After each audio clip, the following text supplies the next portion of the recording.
그 전에부터 약간 뭐 한 번씩 이제 관계를 좀 하시다가 가임 시기에 또 좀 더 적극적으로 하시는 게 제일 좋을 것 같아요. 그러니까 그냥 배란일 맞춘다기보다는 그 전에 관계하시는 게 좀 더 낫다. 며칠 전이라 할까요, 선생님? 배란일 한 3일 전쯤부터 그래도 관계를 좀 잘 해보시는 게 좋을 것 같아요. 그러니까 배란일에서 3일 앞에만 하면 임신 확률은 제일 높은 편이다. 난임병원이라는 사실 그 단어 자체가 조금 무거운 감은 있죠. 그 난임병원에 간다라는 것 자체가 내가 뭔가 난임신을 못할 것 같은 사람이라던가 나에게 뭔가 문제가 있다던가 이런 부분들을 조금 인정하는 느낌인 것 같아서 가기 싫다 이렇게 얘기를 하시는 분들 간혹 있어요.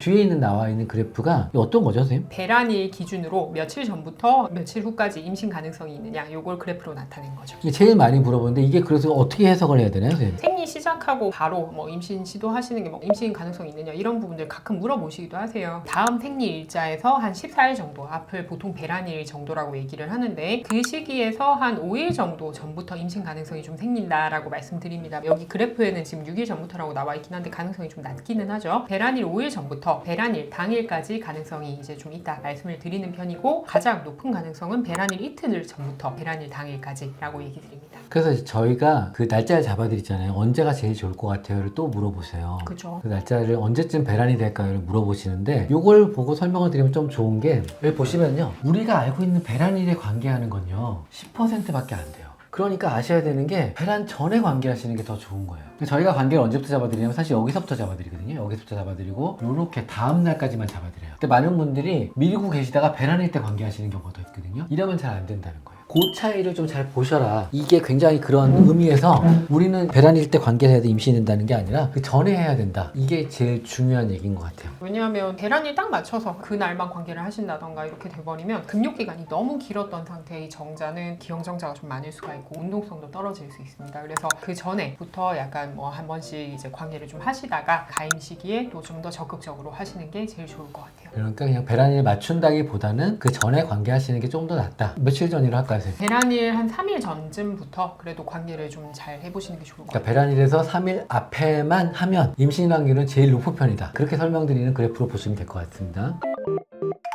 자연임신을 기다리면 안 되는 경우들이 있다는 얘기들을 좀 하는데 어떤 경우가 자연임신을 기다리면 안 될까요? 그냥 하면. 너무 고령 임신인 경우에 만 나이 35세 이상이라고 얘기를 하는데 나이대 기준으로는 좀 너무 오래 자연임신 시도로만 붙잡고 계시지 말라 말씀드립니다. 왜냐하면 난소 기능이 생각보다 안 좋을 수도 있고 정자 기능이 문제가 있을 수도 있고 검사들을 좀 추가로 해봐야 되는 것들이 조금 다른 분들보단 빨리 하실 필요가 있고요. 난소 수술을 하셨다던가 아니면은 나팔관 수술을 하신 분들 자궁 쪽에 뭐 근종이나 성근증이 있어서 조금 계속 경과를 보고 계신 분이라면 자연임신 시도를 그냥 집에서 계속 보시는 것보다는 처음부터 병원 상담하시는 거 권장드립니다. 남편분들 중에 고환을 다친 적 있거나 네. 이런 분들도 빨리 병원에서 검사를 하셔야 되고 유산되신 분들이 또 그래요. 맞아요. 유산되신 분들 저희는 임신은 되니까 이거는 난임 아니에요 이렇게 얘기하시는데 실제로 2번 이상 되면 병원에서 좀 한번 원인을 찾는 거 굉장히 중요하죠. 그다음에 생리불규칙 같은 경우는 병원을 빨리 가야 되는 이유가 있을까요? 생리불순의 경우에는 일단 배란 장애가 있을 수가 있죠. 배란이 제대로 일어나야지 난자가 한 달에 하나씩 나오면서 임신 가능성이 생기는 건데 그 난자가 불규칙적으로 나온다는 거니까 임신 시도 시기를 조금 정확하게 잡기 힘들 수 있습니다. 그런 부분들 때문에 배란 타이밍을 잡기 위해서 일단은 산부인과 진료를 보셔야 되고요. 그리고 생리불순의 원인이 갑상선 호르몬의 이상이라든지 이런 다른 원인에 의해서 생겼을 수도 있어서 이제 그런 교정 가능한 원인이 있으면 또 교정을 하는 게 임신에 도움이 됩니다. 2달에 한 번 생리를 한다고 보면 실제로 1년에 6번밖에 기회가 없잖아요.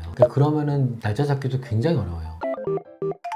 저 오늘도 이제 45세신 분 오셨는데 결혼 예정이시래요. 자연임신을 몇 개월 해보고 하겠다 이렇게 얘기하시긴 하시더라고요. 어떤 분들은 보면 1년간 해보겠다 이런 분들 계시거든요. 이거는 어떻게 괜찮습니다라고 해야 될까요? 나이가 아무래도 지금 말씀하신 케이스처럼 좀 많으신 분이면 괜찮다라고 말하기 힘들죠. 사실 그 기간 동안의 난소 기능이나 이런 부분들이 또 얼마나 감소할지 알 수가 없는 거기 때문에 저희는 사실 강제적으로 뭔가 이런 부분들을 얘기를 드릴 수는 없는 거니까 그냥 권고사항 정도로 얘기를 드리는 거고 결국엔 사실 자연임신 시도든 아니면 뭐 배란 유도든 아니면 인공수정이든 시험관이든 어느 정도의 어떤 안정성이 이제 입증이 된 상태라서 저희가 이제 난임 시술 같은 것들을 하고 있기 때문에 시술이나 이런 부분들을 거부하시는 원인이 뭐냐에 따라서 조금 상담을 해봐야 될 것 같아요. 검사를 해서 그 상황에서 기다릴 수 있으면 담당 선생님하고 상의해서 기간을 정하는 게 제일 좋아요. 부부가 정하는 게 제일 좋은데 담당 선생님하고 한번 상의를 하고 거기서 부부가 선택을 하는 게 제일 유리할 것 같아요. 권고사항 정도는 조금 네. 의료진의 얘기를 들어보시는 게 낫습니다. 앞에 얘기랑 이어지는 얘기인데요. 많은 분들이 난임병원에 오면 시험관을 바로 한다 이렇게 생각하시는 분들 계세요. 근데 요즘에 사실 난임병원에 그냥 시험관을 할게요 하고 오시는 분이 더 많긴 해요. 근데 바로 하느냐 이런 거는 그때 상황에 따라 다르죠. 그러면 이제 제일 궁금한 게 난임병원에 와서 임신 검사를 하면 기본 검사 3가지만 딱 먼저 하죠, 선생님. 난소 기능 검사, 정자 검사, 나팔관 검사. 네, 그리고 실제로 자연임신 주기를 시험관 전에 또 해보기도 해요. 저희도 한 번 봐서 모르지만 2-3번 보면 정확하게 아니까 패턴을 보고 그 사이에 이제 준비를 하고 설명을 하지 바로 어떤 시술을 하는 것보다는 그래도 1-2번 정도는 설명을 들어보고 하시는 게 제일 낫긴 하죠.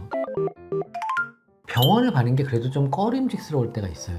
이런 경우에는 어떻게 설명을 드려볼까요? 난임병원이라는 사실 그 단어 자체가 조금 무거운 감은 있죠. 그 난임병원에 간다라는 것 자체가 내가 뭔가 자연임신을 못할 것 같은 사람이라던가 나에게 뭔가 문제가 있다던가 이런 부분들을 조금 인정하는 느낌인 것 같아서 가기 싫다 이렇게 얘기를 하시는 분들 간혹 있어요. 근데 이제 그렇게 생각을 하신다기보다는 요새는 다들 드러내놓고 말을 하지 않으셔서 그렇지 뭐 임신이나 이런 부분들의 어려움을 느끼시는 분들은 사실 20대든 30대든 40대든 굉장히 많이 있습니다. 근데 그걸 여기저기 광고하고 다니지 않으니까 그런 거고 나의 어떤 몸 상태에 대해서 진단을 하고 아기가 올 때까지 그 시간을 조금 더 줄여줄 수 있는 개념이다 보시고 약간 의료진을 아기를 가지는 그 길을 문을 같이 두드려줄 수 있는 사람 이런 식으로 생각을 하시면 조금 더 마음이 편하실 것 같아요. 난임 쪽에서의 약간 시기를 조금 단축시켜줄 수 있는 그런 방법이라고 생각하셔야 될 것 같습니다. 저희 병원 리뷰 중에 그런 내용이 있었어요. 실제로 난임병원 와서 뭐 걱정됐어요 이런 거 하기보다는 이거 검사하고 임신이 좀 빨리 됐어요. 진작 갈 걸 그랬어요. 이런 분들도 꽤 많이 있거든요. 그러니까 혼자서만 고민하지 마시고 그거는 와서 상담하는 정도로만 시작하셔도 된다고 저는 봐요. 생각보다 굉장히 별거 아닌 문제가 있을 때가 있어요. 예를 들면 최근에 봤던 분들 중에는 자궁경을 하셔서 이제 용종 제거를 하시고 난 다음에 바로 이제 안 되던 자연 임신이 됐다라면서 굉장히 좋아하시고 가셨던 분도 있기는 했습니다. 그래서 생각한 것보다 육체적으로 조금 덜 소모적이고 그 다음에 뭔가 시간이 덜 오래 걸리는 방향으로 가볍게 교정을 함으로써 임신이나 이런 부분들에 더 많이 이제 성공률이 높아질 수 있는 방법이 있을 수도 있으니까 한번 병원 오시면 좋을 것 같아요. 빨리 병원에 가야 되는 분들이 계시지만 빨리 병원을 안 가도 되는 분들도 자연임신 좀 해보셔라. 어떤 분들이 하시면 될까요? 이런 분들은 사실 병원 오셔도 그냥 저는 자연임신으로 보는 경우들이 있습니다. 어떤 경우냐면 나이가 젊으신 분들, 연령 부담이 적으니까 난소 기능이나 이런 부분들에 이상이 있을 가능성이 거의 이제 좀 많이 없는 편이죠. 그런 분들이나 아니면 나이가 젊고 결혼하신 지 얼마 안 되셔서 임신 시도하신 지가 얼마 안 되신 분들 그리고 생리를 굉장히 칼같이 규칙적으로 잘 하시고 유산 병력이나 이런 부분들이 전혀 없는 분들은 사실은 뭐 자연적으로 그냥 임신이 될 가능성도 높습니다. 그런 분들을 만나면 난임병원은 근거 있는 자신감이 생기죠.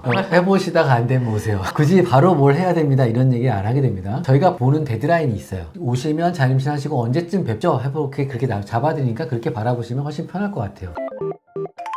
자, 이제 이 영상에서 거의 마지막에 가고 있는데요. 이 영상을 보면 뭘 하면 좋을까요? 이번 영상의 포인트는 이게 난임병원에 조금 빨리 오셔야 되는 케이스와 그렇지 않은 경우를 가리는 게 포인트인 것 같아요. 그래서 아까 앞서서 말씀드렸던 약간 병원을 좀 빨리 오셔야 되는 케이스 뭐 예를 들면 나이 기준으로 고령 임신이라던가 아니면 유산 병력이 있다던가 아니면 임신 시도를 좀 나이에 따라서 좀 일정 기간 지속을 하셨는데 소식이 없다던가 이런 경우에는 와서 검사를 하시는 게 필요하기 때문에 너무 자연 임신을 고집하실 필요는 없다라는 거랑 요새는 보건소에서 지원을 해주는 그 임신 전 사전 검사라는 굉장히 좋은 프로그램이 있기 때문에 뭐 신청해서 오시면 생각보다 비용적 부담도 덜 하고 이제 시간적 부담도 좀 덜 가지고 난임과 관련된 어떤 여러 가지 좋은 진료를 보실 수 있습니다. 저는 이제 이런 얘기를 한번 드려보고 싶어요. 제가 해외학회에 간 적이 있었는데 거기 시골 마을이었어요. 근데 저녁 7시가 넘었는데 중학생 정도 되는 남자아이가 야구 스윙 연습을 거리에서 하는 거예요. 꾸준하죠. 그러니까 의료는 그런 개념이에요. 임신도 우리가 그냥 아무 생각 없이 기다리면 아무 결과가 없을 때가 많아요. 그래서 이게 신이 그렇게 만들어 놨던 것 같아요. 자연임신이나 이런 거 생각할 때 부부가 진짜 사랑하고 좋을 때 아기가 생기게 만드는 건데 그게 안 된다면 분위기를 만들어가는 게 굉장히 필요할 것 같아요. 그런 걸 해보고 안 되면 또 한번 조언을 받는 게 제일 좀 빨리 졸업하시는 비결이라고 보죠.